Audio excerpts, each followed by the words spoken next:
साथियों, ज्वाइंटनेस आज हमारी नेशनल सिक्योरिटी और ऑपरेशनल इफेक्टिवनेस की एक मूलभूत आवश्यकता बन चुकी है, ऐसा मैं मानता हूं। अभी कुछ दिनों पहले कलकत्ता में कंबाइंड कमांडर्स कॉन्फ्रेंस हुई थी। वहां पर सीडीएस भी मौजूद थे, हमारे तीनों सेनाओं के चीफ्स और कमांडर्स भी मौजूद थे। और उस कॉन्फ्रेंस में हमारी तीनों सेनाओं के चीफ्स और कमांडर्स तो मौजूद थे ही, प्रधानमंत्री जी ने उस कॉन्फ्रेंस को संबोधित किया था और प्रधानमंत्री जी ने भी अपने संबोधन में ज्वाइंटनेस और इंटीग्रेशन पर काफी बल दिया था। और हमारी सरकार का तो ध्येय ही यही है कि हम तीनों सेनाओं के बीच ज्वाइंटनेस तथा इंटीग्रेशन को जितना भी बढ़ावा दे सकते हैं हमें बढ़ावा देना चाहिए। और हमारी सेनाएं न सिर्फ दुनिया की सर्वश्रेष्ठ सेनाओं में गिनी जाती हैं, बल्कि उनके वैल्यूज और उनकी अप्रोच की भी दुनिया में सराहना होती है। और हमारी यह सर्विस की अपनी गौरवशाली परंपरा रही है और परंपरा के साथ मैं यह मानता हूं कि हमारी यह पहचान भी रही है। साथ ही दशकों के अनुभव से उनकी ऑपरेशनल टेक्निक्स, टैक्टिक्स और प्रोसीजर्स भी डेवलप हुई हैं। हमारी सेनाओं का यह जो अनुभव है वह देश की अलग अलग ज्योग्राफिकल कंडीशंस में हुए ऑपरेशंस और उसके लिए लगातार किए जा रहे प्रयासों से ही आया है। कभी हिमालय के ऊंचे बर्फीले शिखरों पर, कभी हिंद महासागर की गहराइयों में, कभी घने जंगलों और तपते रेगिस्तानों में, और कभी आसमान में ओपन स्काईज में लगातार काम करके इतना व्यापक अनुभव हमारी सेनाओं के पास आया है। और यह अनुभव पीढ़ी दर पीढ़ी हमारी सेनाओं में ट्रांसफर भी होता गया है।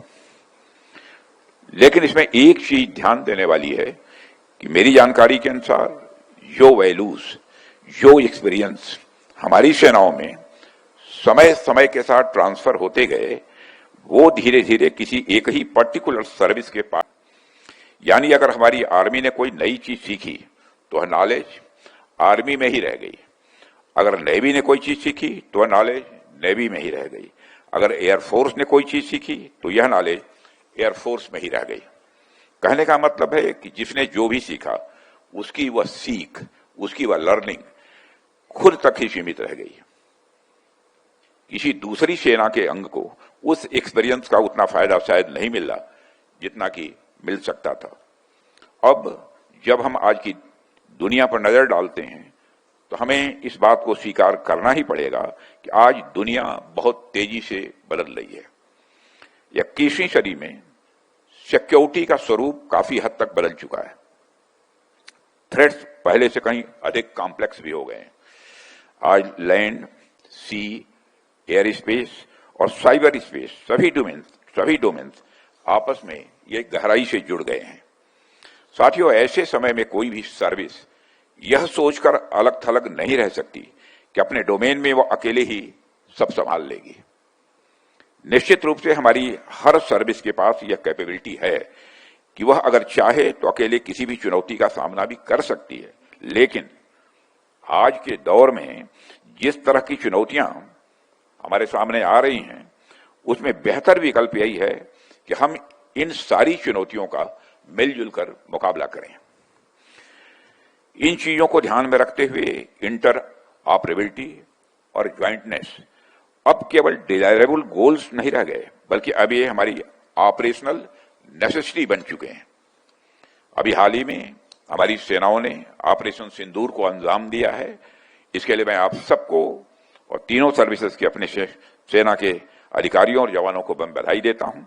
और यह ऑपरेशन इस बात का प्रमाण है कि जब हमारी सेनाएं आपस में मिलकर काम करती हैं तो उनकी कंबाइंड स्ट्रेंथ कितनी बढ़ जाती है, यानी बड़ी से बड़ी चुनौती का भी मुकाबला करने में वह सक्षम हो जाती हैं और उस चुनौती पर विजय प्राप्त करती हैं।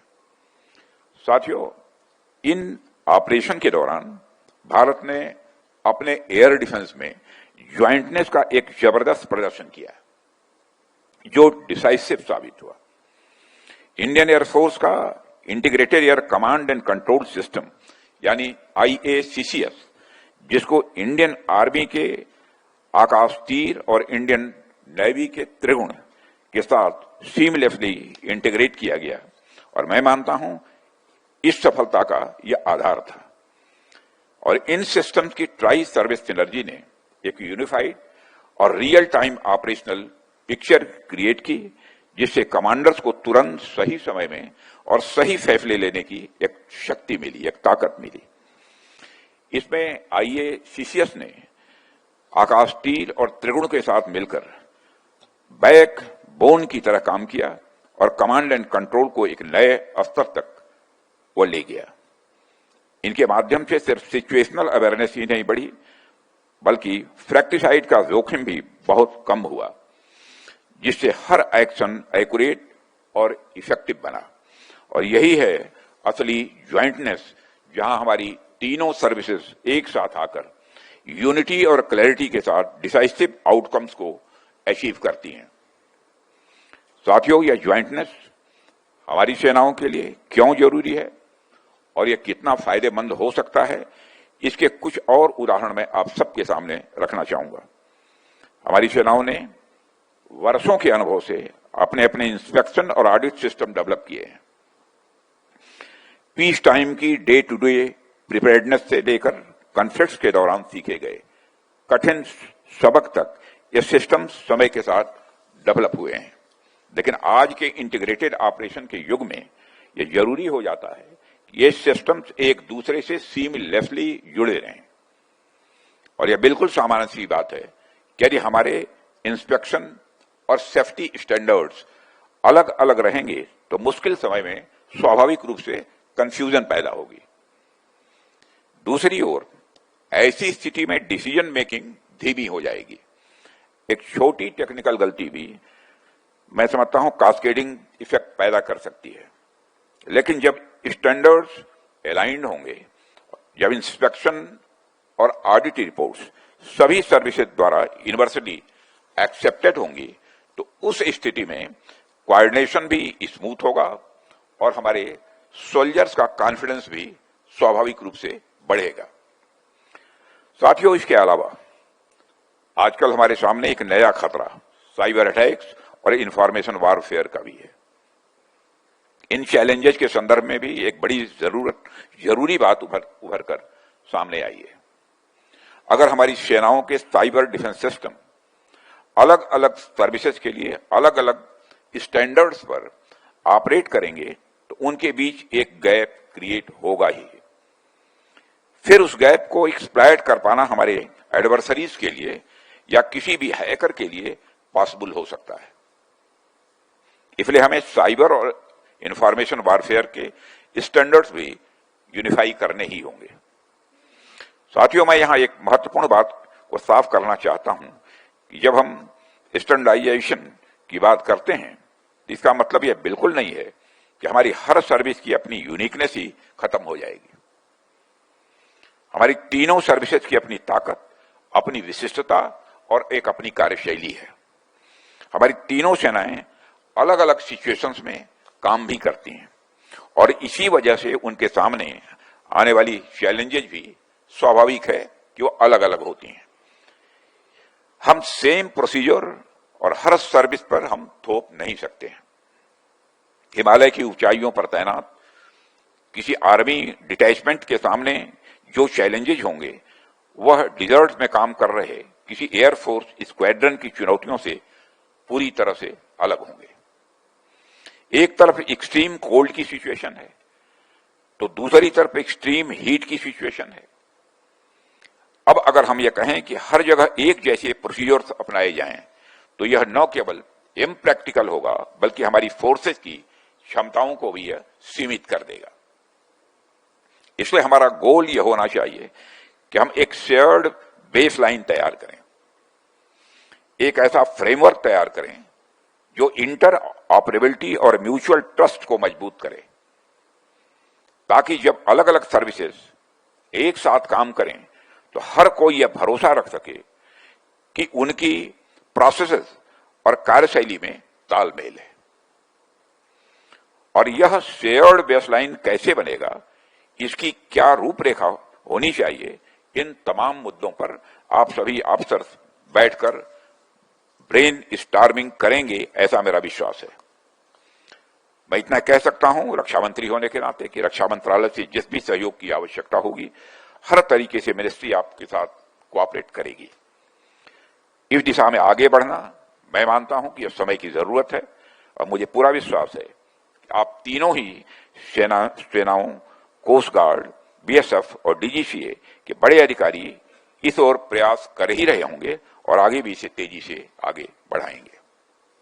साथियों, यह स्वाभाविक सी बात है कि जब हम ज्वाइंटनेस की ओर बढ़ रहे हैं तो कई प्रकार की चुनौतियां भी हमारे सामने स्वाभाविक रूप से आएंगी ही। कोई भी बदलाव लाना हमारे लिए आसान तो बिल्कुल नहीं होगा, क्योंकि यह केवल पॉलिसी बदलने का सवाल नहीं है, बल्कि यह माइंडसेट और अप्रोच बदलने का काम है। इसके लिए हमें सस्टेन्ड डायलॉग्स की आवश्यकता होगी, यानी लगातार बातचीत, विचार विमर्श और एक दूसरे को समझने का प्रयास हमें करते रहना होगा। हर सर्विस को यह अनुभव होना चाहिए कि दूसरा पक्ष उनकी परिस्थितियों और चुनौतियों को ठीक तरीके से समझ रहा है। इसके साथ ही हर सर्विस को एक दूसरों की परंपराओं और हेरिटेज का सम्मान भी बनाए रखना होगा। ऐसी स्थिति में लीडरशिप का रोल भी बहुत ही महत्वपूर्ण हो जाता है। उनको हर स्तर पर यह स्पष्ट करना होगा कि यह बदलाव कैसे आया और सबसे महत्वपूर्ण यह बदलाव क्यों जरूरी है। जब हर सैनिक, हर अधिकारी, हर कर्मचारी यह समझ ले कि ज्वाइंटनेस उनकी सुरक्षा, क्षमता और मिशन की सफलता के लिए अत्यावश्यक है, तभी हम ज्वाइंटनेस और इंटीग्रेशन की ओर मजबूती से आगे बढ़ पाएंगे। साथियों, इसके लिए हम इंटरनेशनल लेवल पर मौजूद बेस्ट प्रैक्टिसेस से सीख सकते हैं, लेकिन हर देश की अपनी परिस्थितियां होती हैं।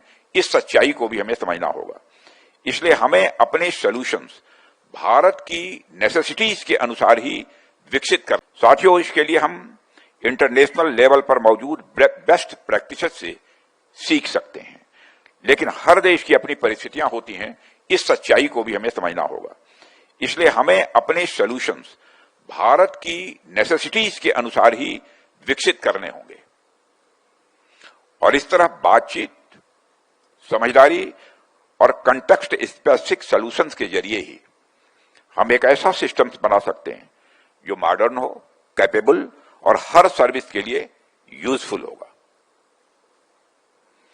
साथियों, ज्वाइंटनेस के उदाहरण हम सब अपने बचपन से ही सुनते आए हैं। जब हम अपनी कहानियों पर गौर करेंगे तो हम पाएंगे कि आज हम जिस ज्वाइंटनेस की बात कर रहे हैं उसके उदाहरण तो हमारी भारत की संस्कृति में भी मौजूद हैं। अभी 2 दिन बाद ही हम दशहरा का पर्व मनाने जा रहे हैं। यह पर्व असत्य पर सत्य की विजय और अधर्म पर धर्म की स्थापना का प्रतीक है। हम सब जानते हैं कि दशहरा का दिन मां दुर्गा ने असुरों का इस दिन संहार किया था। मां दुर्गा की कथा के बारे में भी आप सब अच्छी तरह जानते होंगे, बताने की आवश्यकता नहीं है। कथा यह कहती है कि जब महिषासुर जैसे दैत्य का आतंक बढ़ गया तो उसके वरदान के कारण देवता उसे परास्त नहीं कर पा रहे थे। देवता जब उससे लड़ नहीं पा रहे थे, तब देवताओं ने शक्ति का आवाहन किया। देवताओं ने सोचा कि अगर सब देवताओं की शक्तियां मिल जाएं, सभी देवताओं की शक्तियां एक हो जाएं, तो ही यह संकट समाप्त हो सकता है, अथवा इस संकट पर हम विजय प्राप्त कर सकते हैं। फिर सभी देवताओं की ऊर्जा, उनका सामर्थ्य और उनका तेज एक साथ समाहित हुआ और मां दुर्गा के रूप में एक नई शक्ति का प्रकटीकरण हुआ। उनके त्रिशूल में भगवान शिव की शक्ति थी, उनके सुदर्शन चक्र में भगवान विष्णु का सामर्थ्य था, उनके वज्र में देवराज इंद्र की शक्ति थी। ऐसे ही उनके हर अस्त्र शस्त्र में अलग अलग देवताओं की ऊर्जा समाई हुई थी। मां दुर्गा इसी सीमलेस इंटीग्रेशन और ज्वाइंटनेस का एक सर्वोत्तम प्रतीक है, ऐसा मैं मानता हूं। जब यह संयुक्त शक्ति प्रकट हुई, तब महिषासुर जैसे अराजक और विध्वंसकारी बल का जाकर अंत हुआ था। और यह कथा हमें यह संदेश देती है, जब चुनौतियां बड़ी हों, जब संकट असाधारण हो, तब कोई भी शक्ति अकेले पर्याप्त नहीं हुआ करती है। लेकिन जब अलग अलग क्षमताएं, अलग अलग शक्तियां अपनी विशेषताओं को बनाए रखते हुए किसी लक्ष्य के लिए एक हो जाती हैं, तब वह शक्ति अजेय हो जाती है, तब वह शक्ति अपराजेय हो जाती है। आज हमारी तीनों सेनाओं के लिए भी यह कथा मैं समझता हूं उतनी ही प्रासंगिक है। साथियों, अगर सभी देवताओं के सामर्थ्य से उत्पन्न शक्ति असुरों का संहार कर सकती है, तो हम भी इस आधुनिक युग में उस महान परंपरा से प्रेरणा लेकर एकजुट होकर भारत को हर चुनौती से सुरक्षित कर सकते हैं। और मुझे पूरा विश्वास है कि हम भारत की परंपरा से सीख लेते हुए इन सारी परिवर्तनों को आत्मसात करेंगे। साथियों, मुझे कहते हुए खुशी होती है कि हमारी तीनों आर्म्ड फोर्सेज में स्ट्रांग डिजिटल प्लेटफॉर्म ने पहले ही लॉजिस्टिक्स और इन्वेंट्री मैनेजमेंट को पूरी तरह बदल दिया है। इसके कुछ उदाहरण मैं आपके सामने यहां रखना चाहता हूं। इंडियन आर्मी में आप देखें तो आर्मी का कंप्यूटराइज्ड इन्वेंट्री कंट्रोल ग्रुप यानी CICG एमिनेशन और क्रिटिकल स्पेयर्स को ट्रैक करने के लिए RFID और ERP बेस्ड एनालिटिक्स जैसी टेक्नोलॉजी का उपयोग करके एक रियल टाइम ऑटोमेटेड बैकबोन यह प्रदान कर रहा है, ताकि एक्यूरेसी, अकाउंटेबिलिटी और ऑपरेशनल रेडीनेस इसको इंश्योर किया जा सके। इसके अलावा इंडियन एयरफोर्स का integrated materials management online system यानी IMMOLS भी हर कंपोनेंट की इंटरप्राइज वाइड विजिबिलिटी देता है और यह प्रोक्योरमेंट, बजटिंग, ऑडिट और ई-वाउचर प्रोसेस को आपस में जोड़ता है, ताकि एयरक्राफ्ट सर्विसेबिलिटी कभी भी पार्ट्स की कमी के कारण किसी भी सूरत में कंप्रोमाइज न हो। इंडियन नेवी में भी इंटीग्रेटेड लॉजिस्टिक्स मैनेजमेंट सिस्टम है, जो प्रोविजनिंग, स्टॉक कंट्रोल और फाइनेंशियल ओवरसाइट को अपने डॉकयार्ड्स और फ्लीट यूनिट्स में इंटीग्रेट करता है, जिससे कॉम्प्लेक्स मैरीटाइम सप्लाई चेन में ट्रांसपेरेंसी और गति आती है। साथियों, इन सर्विस स्पेसिफिक सिस्टम्स ने हमारी प्रिपेयर्डनेस को मजबूत किया है, लेकिन जैसे जैसे ज्वाइंट ऑपरेशंस और ट्राई सर्विस कमांड्स हमारे नेशनल डिफेंस पोस्चर का सेंटर बनते जा रहे हैं, उसके बाद अब हमारा अगला स्ट्रेटेजिक स्टेप एक pan India integrated tri service inventory management platform बनाने का होना चाहिए। ऐसा कॉमन डिजिटल बैकबोन जो हर सर्विस की यूनिक जरूरतों का सम्मान करे, क्रिटिकल स्टॉक्स की शेयर्ड विजिबिलिटी प्रदान करे, स्पेयर्स और इंफ्रास्ट्रक्चर के क्रॉस सर्विस ऑप्टिमाइजेशन को सक्षम करे, रिडंडेंट प्रोक्योरमेंट को घटाए और कमांडर्स को यूनिफाइड लॉजिस्टिक्स पिक्चर दे। इन्हीं चीजों को ध्यान में रखते हुए CICG फेज 3 के प्रपोजल पर DAC मीटिंग में चर्चा के दौरान मैंने कहा था कि एक pan India integrated tri service inventory management platform विकसित किया जाना चाहिए। और मुझे जानकर खुशी है कि ट्राई सर्विसेज लॉजिस्टिक्स एप्लीकेशन पर काम, जैसा मुझे जानकारी है, जो प्रारंभ हो चुका है, जो तीनों सर्विसेज के प्लेटफॉर्म्स के नेटवर्क और डाटाबेस का उपयोग करके तीनों सर्विसेज की कंप्लीट इन्वेंट्री की विजिबिलिटी के साथ साथ inter service transfer of stores को भी संभव बनाएगा। साथियों, हमें यह संकल्प लेना होगा कि हम पुराने साइलोस को तोड़ेंगे। हमें यह संकल्प लेना होगा कि हम पुराने साइलोस को तोड़ेंगे। हम एक साथ ज्वाइंटनेस की ओर बढ़ेंगे। जब हमारी तीनों सेनाएं एक स्वर, एक लय और एक ताल में ऑपरेट करेंगी, तभी हम किसी भी एडवर्सरी को हर मोर्चे पर जवाब दे पाएंगे और राष्ट्र को समग्रता के साथ नई ऊंचाइयों पर ले जाएंगे।